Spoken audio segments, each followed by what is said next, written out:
Welcome back to ML Miller Frights. This is ML Miller.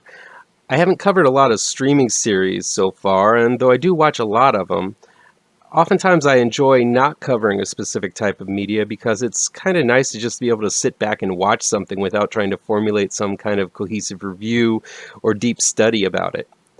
Still, the series has become such a big part of our entertainment culture, one can't ignore how popular and influential it is. And I think I would be ignoring a giant part of the horror genre if I didn't start just talking about certain ones that stood out to me. Currently I'm plowing through a couple of series, one of which is Shudder's Creepshow, and I reviewed part of the series on my website ML Miller Writes. I'll provide a link below so you can check it out. I'm also smack dab in the middle of Netflix's witchcraft series, Marianne, and it seemed like the right time to give a review as I just reached the halfway point in the series. Now, I usually am not able to plow through an entire series in one sitting, so if I am going to be covering series like this, I'm going to have to do them in clumps. So here's my thoughts on the first clump of Marianne, episodes 1 through 4. Marianne is an original Netflix series from France, from Samuel Bodin, who directs all of the episodes, and Quoc Tran, who helps Bodin as co-writer. The series is split into 8 45 to 50-minute segments, and so far I've found the series to be most entertaining. The pilot episode reels the viewer in with a whole lot of major happenings and genuinely scary moments packed in from beginning to end. Episode 1, entitled Your Dreams, introduces us to Emma Larsemann, played unapologetically by Victoire Dubois. Emma is a rebellious YA writer who just wrapped her extremely popular witch book series and plans to move on from the horror genre into other things. She's kind of sick of being categorized as a horror writer, and she wants to branch out. During a book signing put together by her assistant Camille, played by Lucie Boujenah, Emma is approached by a person from her past, demanding more stories about the book's character, Lizzie Lark. Wanting to distance herself from horror and take some time off, Emma is kind but dismissive to the fan, which has some pretty horrifying ramifications. This leads Emma to meet Madame d'Augeron, played exquisitely and evilly by Mireille Herbstmeyer. She's not happy that Emma killed off Lizzie either in her last novel, and wants her to write more. When Emma declines, d'Augeron threatens her by pulling one of her teeth out and giving it to Emma wrapped in hair and skin.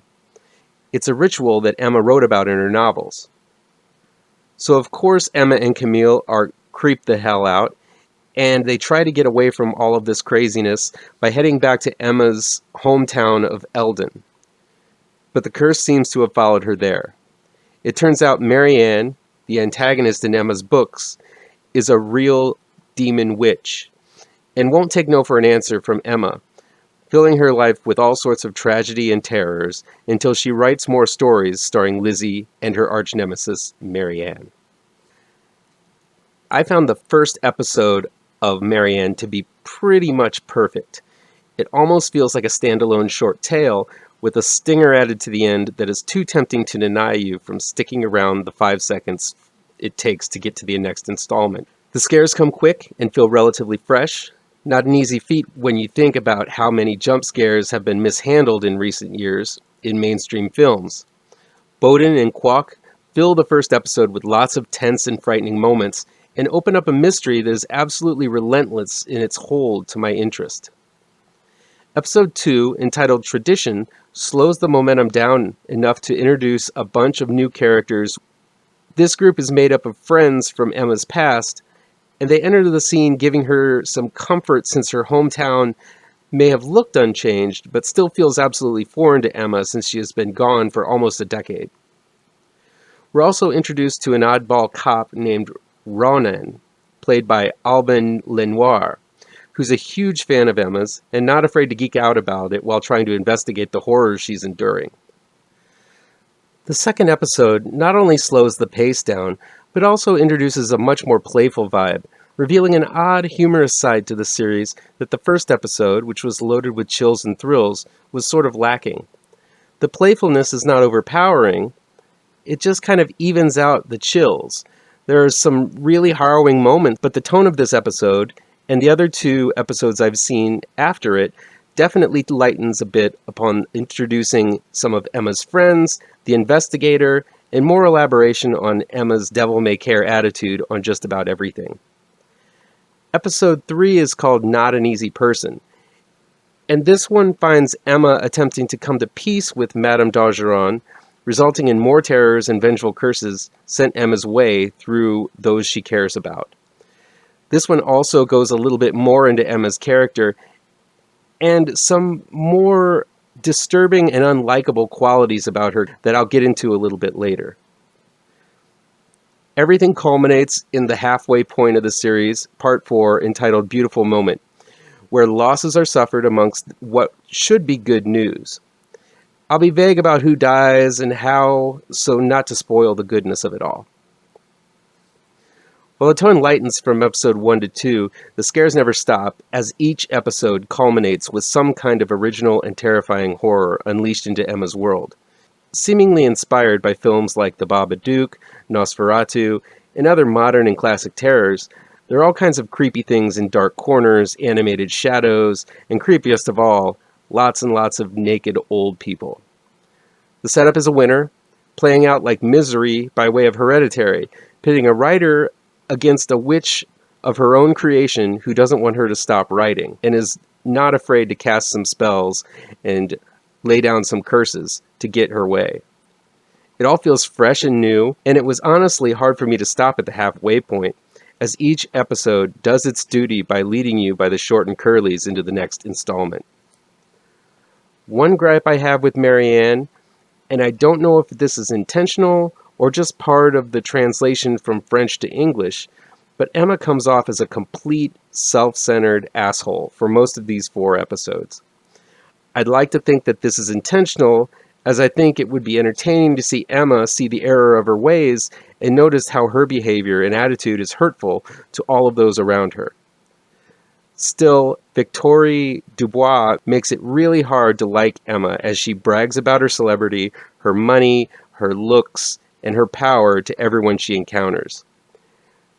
Dubois has a really commanding presence, especially when she's paired with the meeker and more sensitive Camille, played by Lucie Boujenah. Camille sort of plays the Marcy to Emma's more brazen Peppermint Patty. Seeing the two actresses together makes me wish for many more seasons of Marianne to come. Even though I've heard the news that this is a standalone season, with series runner Samuel Bodin announcing his new Blumhouse film Cobwebs is in the works right now. Mireille Herbstmeyer, who plays the diabolical Madame d'Augeron, is astounding in every scene she's in as well. She's got such an expressive and unique face. Marianne seems to love taking resonance inside d'Augeron, and loves toying with Emma and her friends even more. Seeing the ghastly grin on Herbstmeyer's face is the stuff of nightmares, because there seems to be such ill intent behind it. Marianne is probably one of my favorite horror series I've seen on Netflix. There have been quite a few, and I probably will be going back and taking a look at them from time to time. While the French dubbing isn't the best, I never felt astray from the story or anything. It never seems to run out of new horrors to unleash, like a herd of cows diving into the ocean, or a simple shadow of a hand crawling across the floor, reaching after someone's foot. And it provides some characters worth investing in, which is always a must with these episodic shows. I can't wait to see how it all plays out, and will certainly check back in with another video when I do finish the series. After that, I've had a request for Batal, so I'll be covering that in an upcoming video as well. Thanks for watching ML Miller Frights. If you dug this video, give it a like down below. Share it with your pals on social media, and be sure to subscribe and ring the bell for notifications so you don't miss an episode. Thanks again, and take care.